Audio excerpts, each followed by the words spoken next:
Welcome back to episode number 32 of the Altered States Unplugged podcast.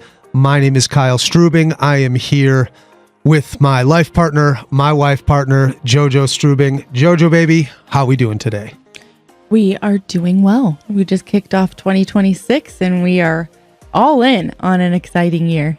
Yes, the word of the year is focus. So we're excited about it. We have some audacious goals this year. So yeah, let's get into it, huh? Yeah, I think this is going to be a good episode. It's one that I certainly can relate to very much. And I'm sure a lot of you out there can. In fact, I've talked to so many customers at the store that went from 2025 and they're like, I'm not going to do it the same this year. Like, right. I'm not going to stay burned out, exhausted. We kind of said the same thing to ourselves. That's why our word of the year is focus, because we're going to focus on the things that matter, focus on the things that are going to help us reach the goal, and stop saying yes to everything, because that's leading us to the big B. The big B, the burnout. Yes. So the podcast title of this episode tonight is Why You're Doing Everything Right and You Still Feel Exhausted. Yeah. So many of you out there are eating all the right things. You're doing the workouts. You're going on walks. You're coming in for your sauna sessions. You're maybe, hitting up all the new fads and diets and things you're supposed to be doing.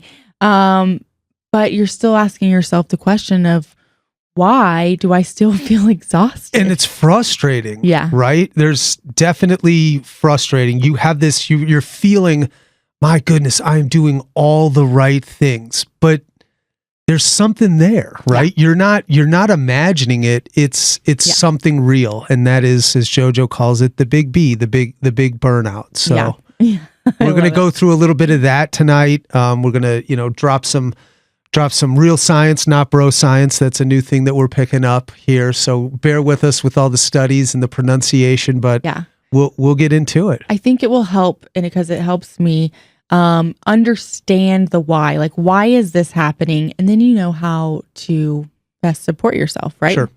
So, we aren't doctors, but we do like to pull in stats and research just for understanding, to help us with things. So here's one that I wanted to share. According to the American Institute of Stress, 77% of people regularly experience physical symptoms caused by stress.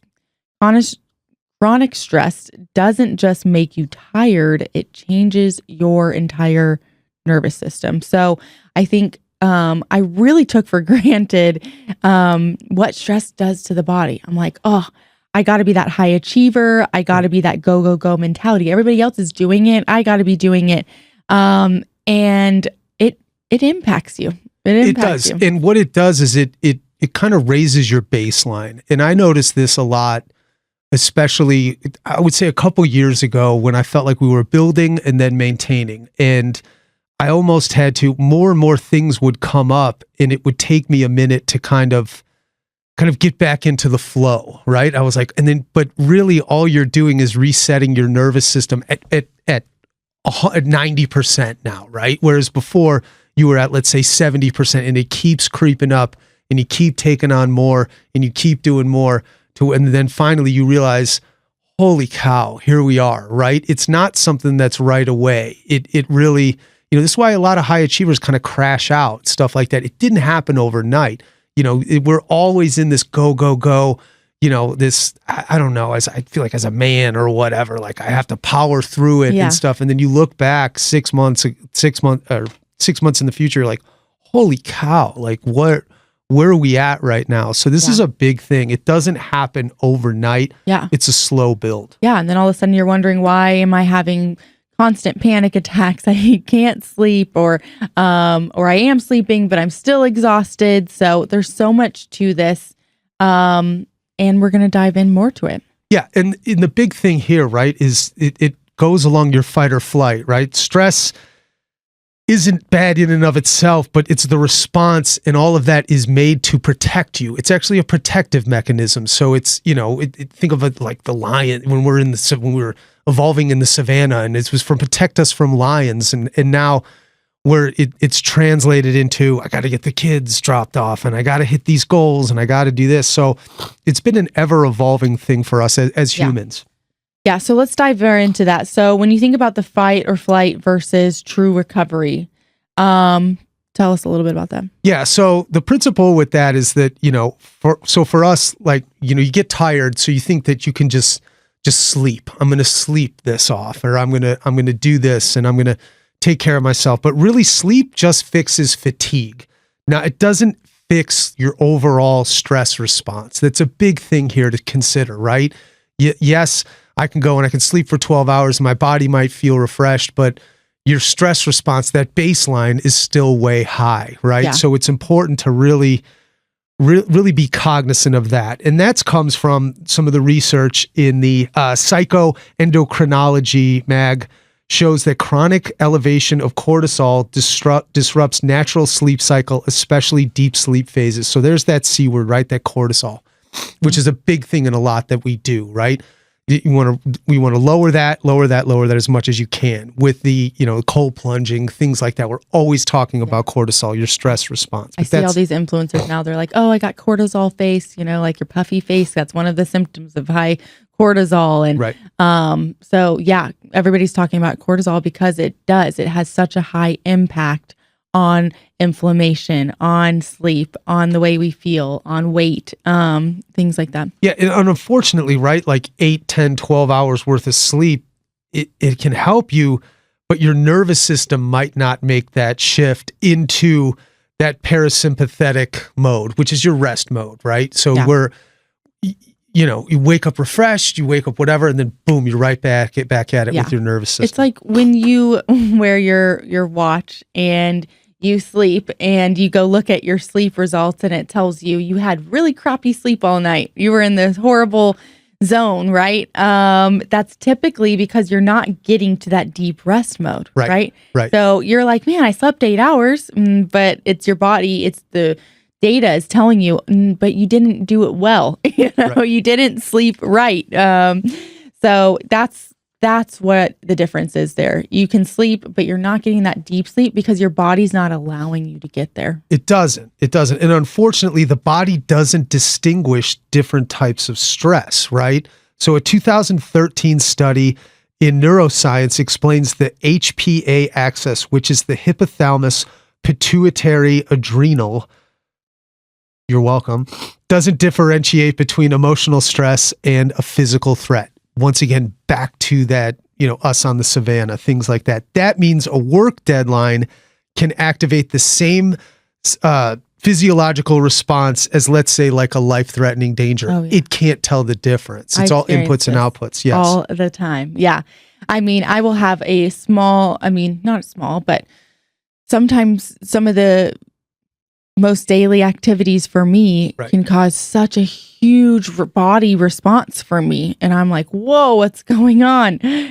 So yeah, that happens to me all the time. And it's not about that moment in and of itself. It's about a lot of things that have built up to get to that moment that I've noticed with you. It's never about me driving erratically in traffic. It's about everything that's built up throughout the day. So I see that a lot. What are some of the signs you think that people miss? I think when you wake up and you don't feel well rested, right? You're like, man, I slept for 8 hours and I feel like I could sleep for another 8 more. Right. That is definitely a big sign.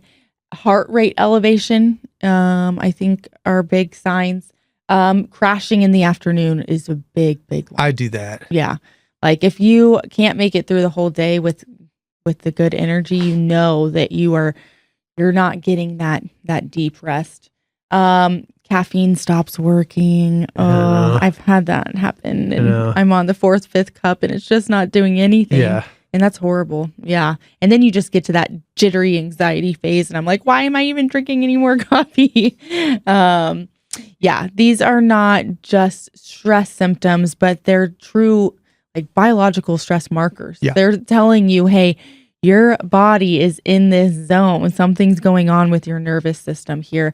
And it's telling you to listen to it, right? Like you're stressed out and now my body is physically responding. It's not adapting to caffeine. You're crashing in the afternoon. Your heart is racing. You're waking up not well rested, and you can't keep your eyes open all day. That is a true body response to your stress, right? Right. For sure. And then what's unfortunate too is, with the lives that we lead now, oftentimes just adding more, it increases that exhaustion. Yeah. Right. So heavy training can increase cortisol, which is great for the short term, but long term, it's just not when the recovery is absent. I see this a lot with like the fitness community, like especially women will be like, man, I used to do hardcore CrossFit, but when I switched to walking and then just a little bit of weightlifting, like their bodies transformed, it dropped weight because their bodies weren't pushing themselves so much. And it was finally able to respond to, what they wanted. Because your parasympathetic is not in constant fight or flight, something we talk about all the time. Another data point, the Journal of Endocrinology research shows prolonged high cortisol is linked to poor glucose regulation and disrupted sleep. Glucose regulation is key in all-cause mortality. Key. That's why we hear people like, I was worked to death, things like that. Like which was very common, like I would say in the generation before me, right? Like my grandfather and my dad. Like you had a lot of these guys who would just, work in the trades or whatever. They would just, it would eat them up. Yeah. And now what's good now is there's a lot of tools that we have and there's more research and it's more accepted that they can now, you can mitigate a lot of that, and it helps. Now you see it in extended lifetimes, things of that nature for sure. Yeah. And at the end of the day, more coffee, more workouts, more supplements, adding in all of these things, they're just masking the issue. It's like, going to the doctor and just helping the symptom instead of really hitting the root cause. Right. So what would you say true recovery is? Yeah, I think I'm someone that is always learning and always evolving here. I'm certainly not an expert. But for me, it's when I find those daily habits and those daily things that help my body start to feel safer, when I don't push myself to do more, but I find areas to quiet the body and the mind, to rest, to reset and recharge. I think when I'm not in that go, but I at least this is so bad, but yesterday we had so many calls, like literally no break. I looked up, it was 3:00 and I hadn't eaten. I jumped in the car because I had to run to one of our locations. And I remember just feeling so calm in that moment because it was like the first 20 minutes of the day that I wasn't talking. It's wild. You set that bar so high. Oh my gosh. And then I was like, but what I really recognized was, whoa, I'm pushing it way too much today. Yeah. And I can't sustain this. So I'm really going to have to find those bigger times to reset. Yeah. And then, the true recovery isn't in, like, we keep beating this beating it up over and over again, but it's not in that rest and all that. It's about actual physical changes of your brain and your nervous system making, correcting in those signals, right? It's not just a break from those tasks. So, a lot of times I'm bad about this, but like when I get home, I have to sit there and either doom scroll for 3 hours or watch some crappy Hulu show that I have no interest in. And it's just, but that really doesn't, it's still just that extra little bit of stimulation and stuff that keeps me, that does not allow my parasympathetic nervous system to totally shut off. Yeah. So it's a lot about, there's a lot of different ways to do that. But a study published in Frontiers in Human Neuroscience indicates mindfulness practices, controlled breathing, and sensory reduction more effectively shift the nervous system state than just passive leisure. So 100%, right? And to mind right away, top of mind to me is floating. Right? Yeah, absolutely. And look, these all aren't like a cure-all. It's not just, hey, float and your nervous system is fixed. Right. Like most of us have spent years getting to this state, right? Like myself included. I have spent years in high stress environments, I used to drink and party, and then I recovered from that, which was also very stressful. Like a lot of things that I put stress on my bodies and my mind. So it takes time to come out of that. But, of course, we're going to talk about some of our services here. And, sure. But a lot of these things, consistent use of these can slowly start to take you out and repair that nervous system. And that's really what you're repairing when you're coming in to our locations is you're repairing that nervous system. And then what follows is you reduce inflammation. So then you're not, don't have those aches and pains. Then you lose the weight, and then you gain the confidence, and then you're not stressed. So the nervous system, reducing that cortisol and getting to that state is the true kind of game changer here, right? And I jumped ahead a little bit, but there is some actual science on this. There was a study done in complementary therapies in medicine, and it found that flotation therapy significantly lowered cortisol and anxiety levels compared to the other control groups, right? Yeah. So it was about that total shutting off, not just this passive leisure or this hanging out. It was the focusing everything back in. So this and in that these. I mean, you look at the science and the research on it, you show, there's endless amounts of this research regarding floating, and this specifically with the cortisol and this taking this time is really, For sure. Another one, of course, I'm going to bring up is hot and cold, our contrast therapy, our fire and ice, the sauna, and the cold plunge. Right. Absolute game changer for me. That is one though that I will go do that day, and it instantly gets my nervous system in check. I really do see instant results with that one, but again, over time, it brings bigger results. But cold exposure activates the sympathetic nervous system first, then triggers the parasympathetic rebound, improving resilience over time. Set high. And then everything else for the rest of the day isn't nearly as bad. We talk about that all the time. It gets, if you're at 1,000 in the cold plunge, it's all relative, right? Which is huge. I noticed that. I noticed that a lot with you, for sure. Oh yeah, for sure. When you're not cold plunging, 100%. Research on cold water immersion also shows increased vagal tone and lowered stress response after repeated exposures. Vagus nerve, again, that's the vagal tone. Yeah. It's not lady parts. Thanks for clarifying. When I read it, I was like, do I have one of those? But yes, I do. It's the vagus nerve. So I got to keep it entertaining here for sure. But yeah, it's once again that vagus nerve, that nerve up in here.